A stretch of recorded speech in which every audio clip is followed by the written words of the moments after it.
और मेरे समाज के लोगों, किसी शायर ने लिखा था कि हालात के कदमों पे कभी कलंदर नहीं गिरता, हालात के कदमों पे कभी कलंदर नहीं गिरता, और टूटे भी सितारा तो कभी जमीन पर नहीं गिरता। हालात के कदमों पे कभी कलंदर नहीं गिरता, टूटे भी सितारा तो कभी जमीन पर नहीं गिरता। और गिरते हैं बड़े शौक से समंदर में दरिया, लेकिन समंदर कभी जाकर के दरिया में नहीं गिरता। आप समंदर हैं, आज आपने दिखा दिया कि आप समंदर हैं। आप विशाल समंदर, अपनी ताकत को पहचानिए, अपनी हिम्मत को पहचानिए, अपने जोश को पहचानिए, अपने जुनून को पहचानिए। और इसी प्रकार यदि आप एक रहे, ये डीएससी समाज आप एक रहा है, तो 2 दिन दूर नहीं कि ये आपका हक आपकी झोली में होगा। और हमें वो मंजर याद है 2008 का, जब देवीदास और हम भूख हड़ताल पे बैठे थे रोहतक में। उस अंदर हुड्डा ने, उस निर्दयी आदमी ने हजारों निहत्थे लोगों पर लाठियां चलवा करके हमारे लोगों को अपाहिज किया था, हमारी माताओं को, हमारी बहनों को लाठियां मार करके अपाहिज किया था।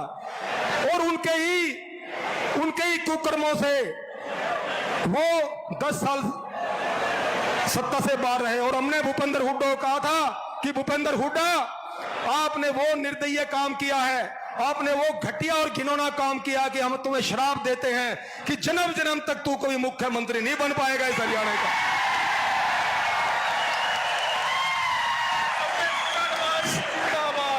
और हम पूरे हरियाणा में हमने चाहे यथ यात्रा के माध्यम से और चाहे अपने पूरे ग्रुपों के माध्यम से हमने अलग जगह रखी है। और मैं एक विनती आपसे, एक पैर पे खड़ा होकर के, एक टांग पे खड़ा होकर आपसे हाथ जोड़ के निवेदन करता हूं, आप एक बार हाथ खड़े कर लें।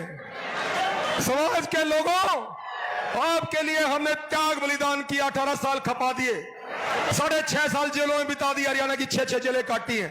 धरना, जुलूस, प्रदर्शन, आमरन, जेल यात्राएं, पद यात्राएं, एक बार दूर हाथ खड़े कर लो सभी मंच के लोग भी। और ये दर्द बोल रहा है सीने में, कोई राजनीति नहीं है, ये दर्द बोल रहा है। जहां तक भी आपकी आवाज जाए, अपने रिश्तेदारों में, भाईचारे में हाथ जोड़ के बोलना कि कांग्रेस को वोट नहीं देंगे।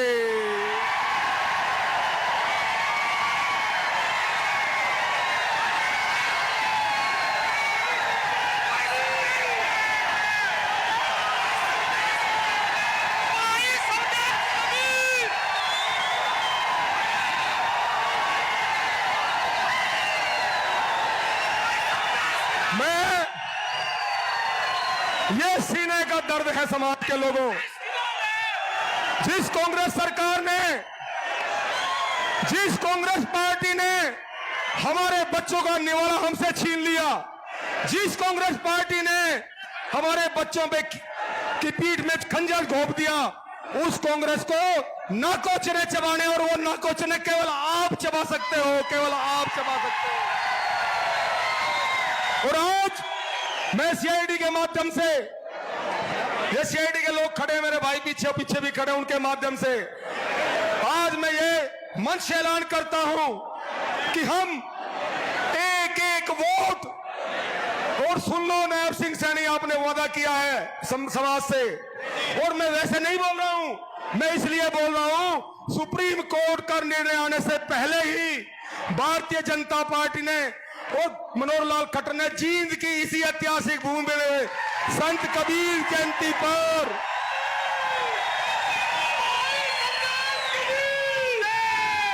जींद की इसी ऐतिहासिक भूमि पर सुप्रीम कोर्ट के निर्णय आने से पहले ही आपको शिक्षा में करके दिया है। आज आपके बच्चों को जेबीटी में, ओटी में, बीएड में, इंजीनियरिंग में, डॉक्टरी में, पीजी कोर्सेज में एडमिशन मिल रहे हैं। और जिस सरकार ने हमें सुप्रीम कोर्ट के निर्णय आने से पहले ही आधा हक दे दिया, और मुख्यमंत्री से 3 सत्र की वार्ता हमारी हुई है, और मुख्यमंत्री ने, मैं झूठ नहीं बोलता, अगर झूठ बोलूं तो यहीं पे दफन हो जाऊं समाज के लोगों, कोई त्याग और बलिदान और कुर्बानी की है, कभी कुछ नहीं मांगा। मुख्यमंत्री ने रोहतक के अंदर 1 घंटा हमारी बात हुई नायब सिंह सैनी से, और मुख्यमंत्री ने एक टांग पे खड़ा होकर के कहा था, मुख्यमंत्री ने कहा था नायब सिंह सैनी ने हमारे सामने 100 लोगों के बीच में, कि आप स्वदेश जी कबीर साहब, मैं कबीर साहब की कसम खाए कहता हूं, सरकार बनते ही पहली कलम से आपका डीएससी बहाल करूंगा। मैं इसलिए आपसे हाथ उठा करके आपसे प्रण करवाया कि आप एक एक वोट अब की बार बीजेपी को देंगे। और फिर सुन लो, अगर बीजेपी ने भी फिर हमारे साथ धोखा किया तो फिर बीजेपी का भी नहीं छोड़ेंगे हम, ये भी हम कहना चाहते हैं। तो आज आपने मुझे सुना, मुझे समझा। हे माताओं, हे बहनों, जहां तक आपकी आवाज जाए समाज में अपने रिश्तेदारों को फोन कर दो कि अब की बार वोट बीजेपी को देंगे आप। स्वदेश जी बहुत बहुत धन्यवाद।